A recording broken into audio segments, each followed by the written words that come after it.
e-channel.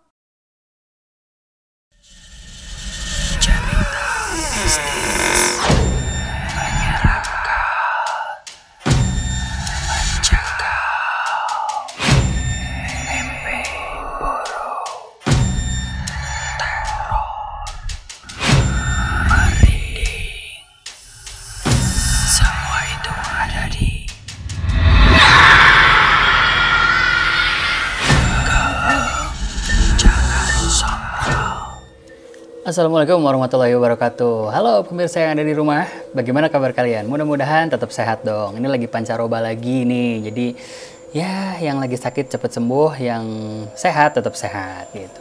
Kembali lagi bersama saya di program Keeng setiap malam Jumat, dan pasti dong masih ditemenin sama Adi dan Adi.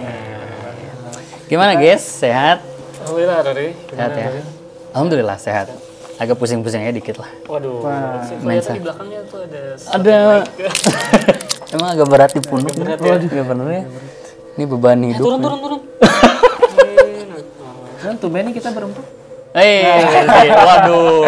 Kan tagline-nya jangan sompral, Pak. Kameramen. Oh iya. Ada teman-teman juga yang nonton. Ya, 4, 5, 6, 7. Tetap ganjil ya. Oke, ketemu lagi nih malam ini. Saya akan membawakan lagi cerita. Ini datang lagi dari teman-teman yang ada di netizen yang ada di luar sana. Ini malam ini lumayan agak, kalau saya bisa membawakan ceritanya dengan baik, lumayan agak serem sih. Itu karena ini berhubungan sama pekerjaan seseorang yang pekerjaannya itu emang selalu di jalanan gitu. Gitu. Kalian pernah punya pengalaman nggak sih kalau di jalan itu? Yang bisnis-bisnis ketika di jalan? Saya sih kalau pernah malam-malam nih lewat jalan ini Asia Afrika atas Pasar Baru. Oh ya. Malam-malam jam 11 naik motor ada yang nyamperin. Sini. Serem Pergi takut. Siapa tuh yang nyamperin? Iya, pakai baju seksi-seksi gitu. Oh iya. Berapa? Maksudnya berapa waktu itu malam-malam? Ada 5 orang lah. Oh, berapa orang? Ya. Kalau Adi? Kalau saya nggak ada sih pengalaman yang serem. Cuman di daerah saya tuh di Subang sana ada sebuah cerita yang cukup menyeramkan. Apa Dan tuh? ini terjadi malam-malam. Oke. Soal kerjaan juga. Wah. Kalau kerjaannya ini mah ojol. Ojol. Jadi ojol kaget. Maksudnya ojek online. Ojol online. Dia dapat apa tuh namanya orderan dari Bandung ke Subang. Set, naik, nah di turunan Emen, kalau dari sini mah kan tanjakan Emen teh, si penumpangnya teh jadi asalnya banyak ngomong jadi diam, nyampe ke rumahnya yang di Subang, sekedap ambil dulu ongkosnya ke rumah, terus si ojolnya nungguin, nengnya nggak datang, ditanya ke yang lain, si neng ini kok belum keluar ya, gitu, belum bayar, udah si neng ini udah meninggal seminggu yang lalu. Semacam urban ini sih, urban cerita punya. Tapi emang pekerjaan-pekerjaan kayak gitu tuh kayak lumayan banyak ya cerita-ceritanya. Apalagi malam-malam. Sama kayak cerita yang akan coba saya bawain malam ini tuh bercerita tentang cerita Malang si Pemulung. Jadi si pemulung nih yang ngalamin cerita si menyeramkan ini. Jadi si pemulung ini itu namanya Bang Miun. Bang Miun. Lucu Jadi, ya. Lucu. Jadi ini kayak ini datangnya sih kayak dari Jakarta lah. Jakarta. Abang-abangan gitu. Nah, si Bang Miun ini profesinya ini pemulung gitu. Nah, tiba di suatu malam Bang Miun ini masih mulung nih karena dia kayak kejar target lah. Biasanya tuh kerja pagi cuman sampai kayak sore doang. Gitu. Nah, di hari itu dia tuh berangkat mulungnya tuh dari pagi tapi sekarang sampai malam. Sampai malam abis beres Isya gitulah. Dia sampai ke tempat pembuangan sampah yang baru dia datengin nih. Nah, si pemulung ini kan kalau kita tahu ya, pemulung ini kan ada alatnya nih yang suka kayak ada keranjangnya sama yang gitu. Ada keranjang sama si alat apa itu namanya ya? Si tusuknya lah ya. Tusuk itu nyetes gitu. Dia kayak biasa tuh, itu sekitar jam 7:30 malam lah. Masukin ada botol masukin. Pas udah berkeliling beberapa menit, Dia ngelihat kayak ada tumpukan plastik sama botol yang itu kayaknya kalau dicocok langsung gitu kayak dapet semua gitu. Nah ini kan dicocok aja, cerat pas gitu, cerot ada yang muncrat guys, darah. Jadi dia ada yang muncrat ke bagian baju depannya gitu, cerat darah. Dia bingung, tapi si ininya tuh nancep, si alatnya tuh nancep. Pas dibuka gitu, pas ternyata dibedel gitu nggak bisa.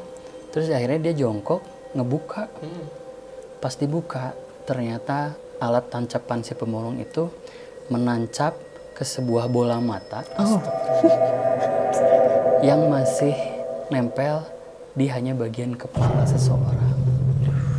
Jadi ada sosok kepala doang di situ, kepala di si alatnya itu tertancap di matanya. Terus dia kaget dong, si Bang Miun ini kaget kayak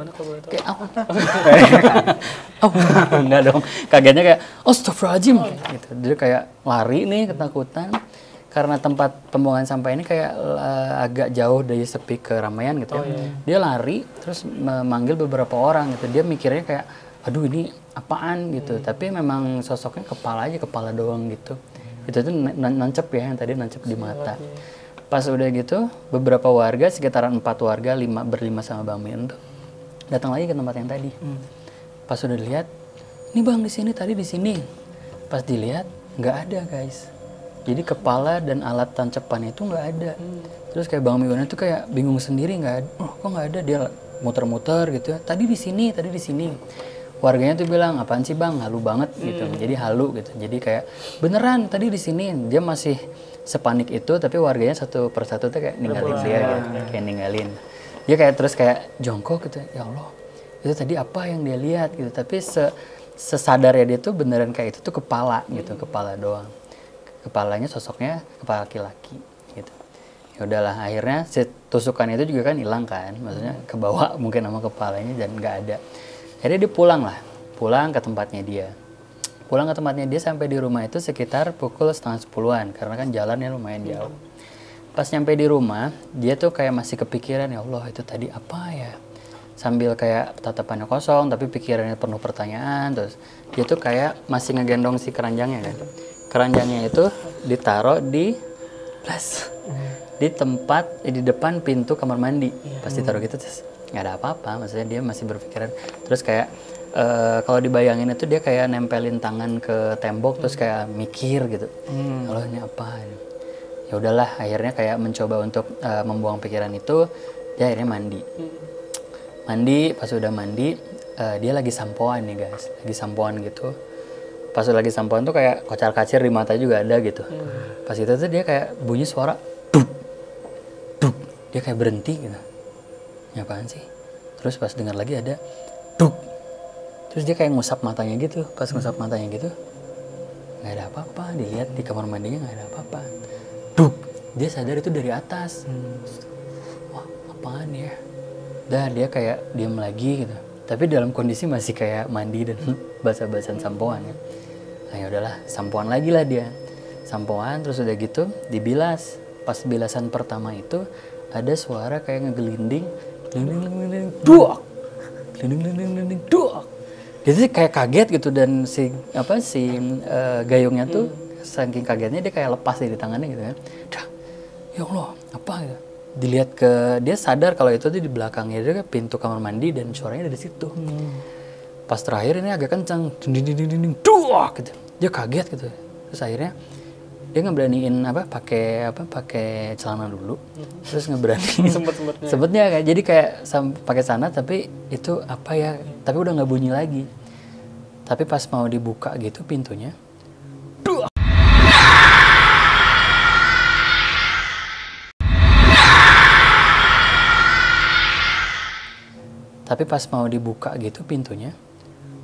lagi. Terus dia kaget lagi. Ya udahlah, akhirnya dibuka. Pas dibuka pelan-pelan, set, nggak ada apa-apa guys, nggak ada apa-apa. Duh apa? Terus kayak bayangin kayak pintu udah dibuka kan pasti ngeliat ke bawah gitu kan. Ini apaan? Gitu. Ya udahlah, karena mandinya belum beres, mandinya diterusin lagi tuh. Pintunya ditutup. Tes, pas ngebalik dia ke arah bak mandi, buak ada yang jatuh dari atas.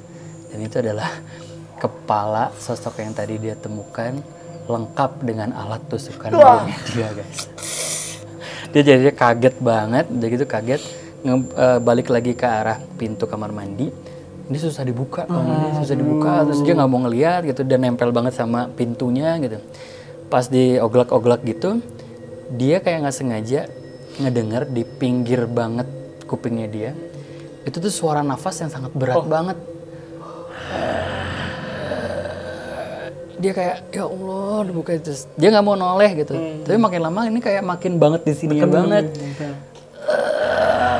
Allahu Akbar, dibuka terus. Akhirnya kebuka pintunya.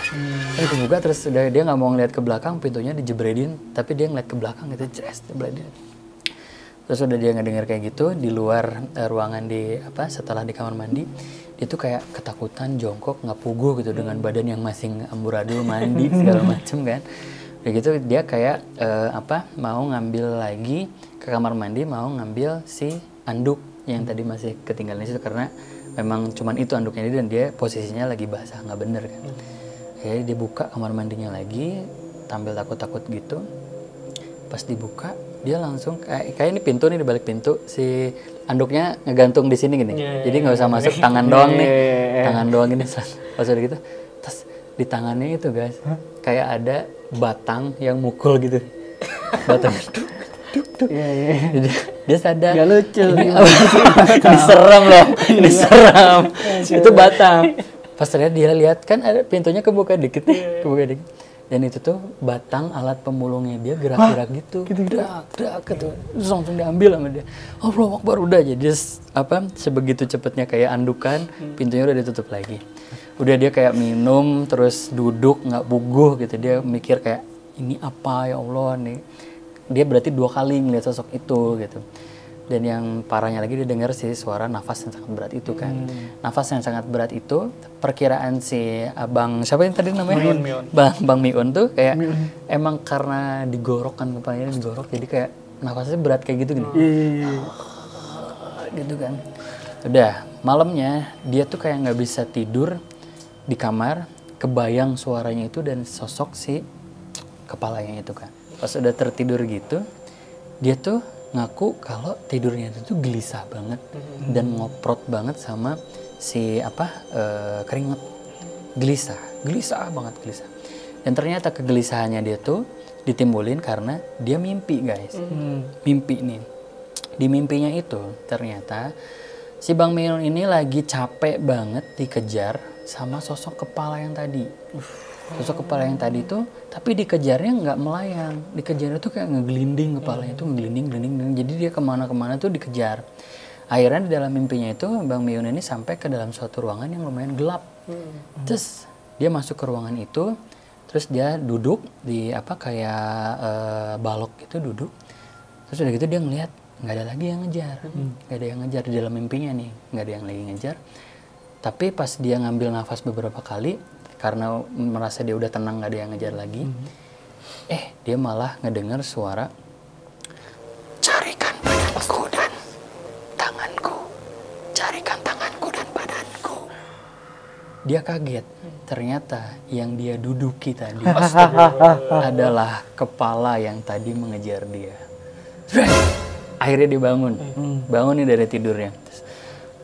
Dia kayak capek, beneran capek, terus yang dia alamin capek itu kayak, ini tadi beneran mimpinya kayak gitu. Terus dia kayak ngusap tangan gitu, ini masih dalam kondisi tiduran kan, ini keringetan banget kan. Pas ngusap tangan gitu, ternyata dari selat-selat kakinya dia tidur itu, ada sosok kepala yang tadi menghadap ke dia, dan masih bilang gitu juga, carikan badanku dan tanganku. Udah gitu, singkat ceritanya, Bang Miun ini menceritakan bahwa besoknya dia harus tetap bekerja lagi. Pada saat mau kerja, guys, anehnya dia itu nggak mau mandi karena trauma nih, trauma.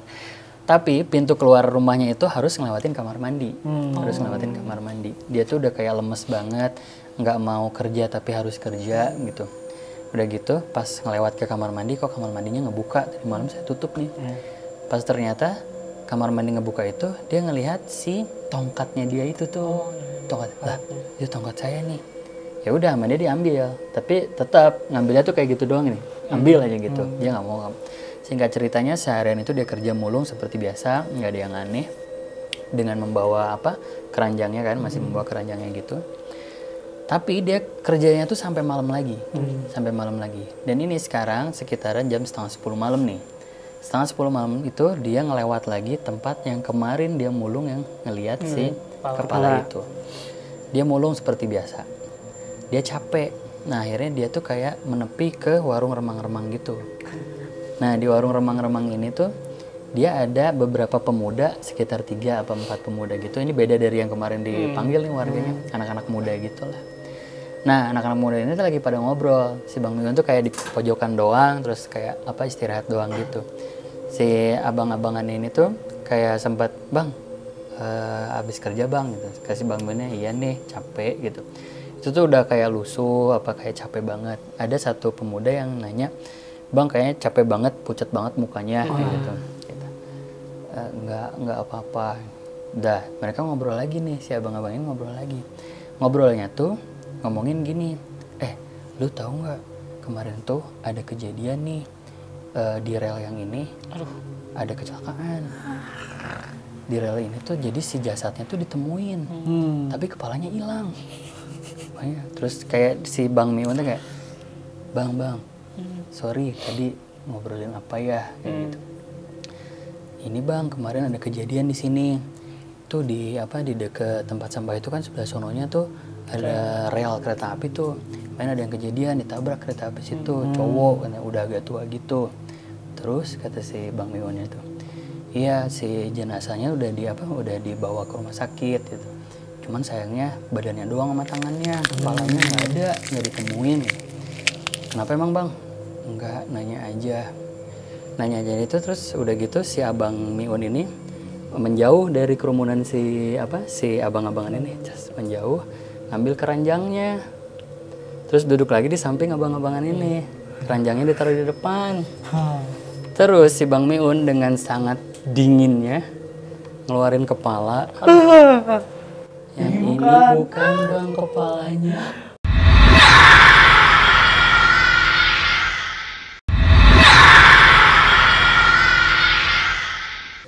"Ini Bang, kemarin ada kejadian di sini.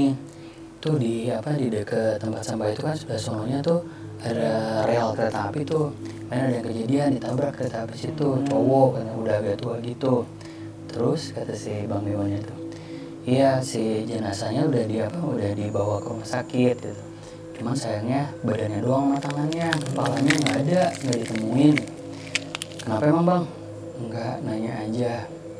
Nanya aja itu. Terus udah gitu si Abang Miun ini menjauh dari kerumunan si abang-abangan ini, menjauh, ngambil keranjangnya, terus duduk lagi di samping abang-abangan ini, keranjangnya ditaruh di depan. Terus si Bang Miun dengan sangat dinginnya ngeluarin kepala. "Yang ini bukan Bang kepalanya." Di balik cerita itu malamnya, ingat nggak kalian waktu saat si Bang Miun ini bangun dari mimpi, terus kan ada nih sosok kepala minta dicarikan badan dan tangannya. Ternyata dia tuh kayak kaget, terus nendang si kepala. Nendang kepala secara spontan, terus nutupin kepalanya si Bang Miun pakai bantal.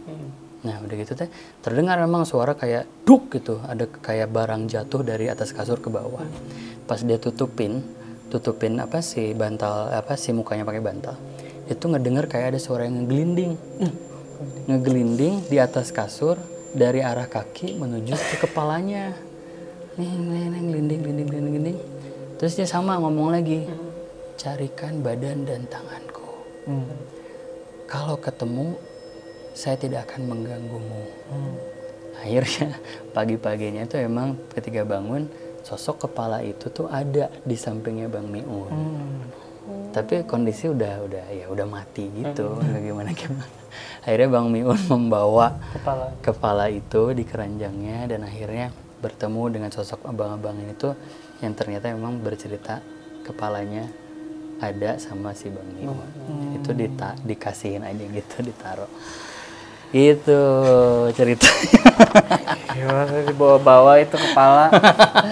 Selama kerja dia bingung. Kurang lebih gitu guys cerita si Bang Miun, si Malang, si pemulung Malang. Dari kalian gimana ceritanya guys? Kalau dari saya sih sebagai anak bungsu ya, si Bang Miun ini dia tuh emang mengurangi konflik. Oke. Anak bungsu tuh biasanya. Kok bungsu sih? Tahu di bungsunya? Kakaknya kan Soun sama Bihun. Ini Miun tuh pasti bungsu dong. Jadi saat ada bola menggelinding, biasanya anak tengah nih yang jago. Bola menggelinding sama dia di juggling. Juggling. Nah, ini kan takut. Takut ya. Tapi saya juga pernah ngalamin ada suara dep gitu di luar rumah. Dan ternyata Malam-malam sama istri saya suruh coba cek di luar ada apa. Males sih. Saya males dong karena udah malam juga. Dan di luar sepi, cuma ada suara dep. Buka pintu, suaranya makin kenceng. Dep. Pas saya deketin, ternyata dep tak.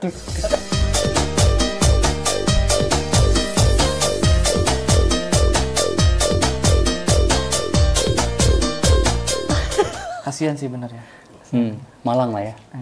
Kayak Malang. Jadi silangnya.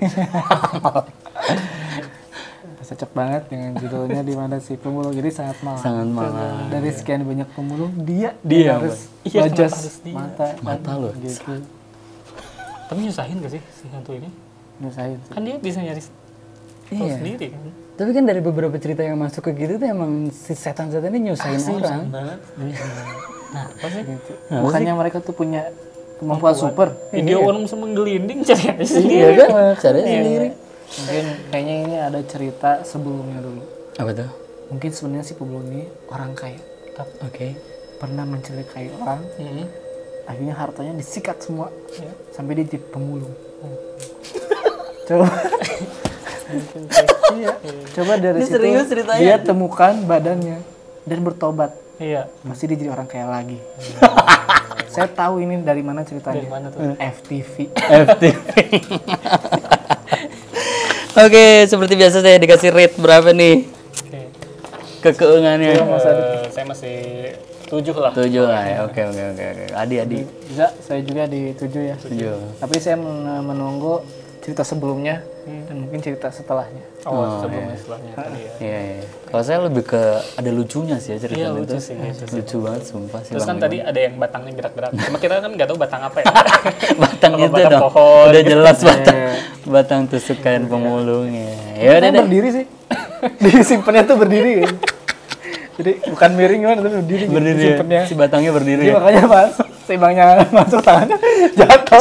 Gitu. Bisa jadi. Dari saya Bisa jadi berdiri. ya. Kocak banget emang ini juri. Oke deh, terima kasih Adit malam ini udah nemenin lagi saya untuk bercerita. Dan buat pemirsa yang ceritanya pengen dibacain, coba deh kirimin nanti. Siapa tahu ceritanya dikirimin lagi, dibacain lagi. Yaudah kalau gitu sekarang waktunya pamit. Nanti ketemu lagi minggu depan. Buat yang ketinggalan nonton, kalian bisa nontonin di YouTube-nya iChannel TV Official. Ya, betul. Ya, gitu. Terus follow juga IG-nya iChannel TV_BDG. Kalian bisa dapat informasi banyak banget seputaran iChannel di situ. Oke, sekarang pamit. Assalamualaikum warahmatullahi wabarakatuh. Jangan sombong. Jangan sombong.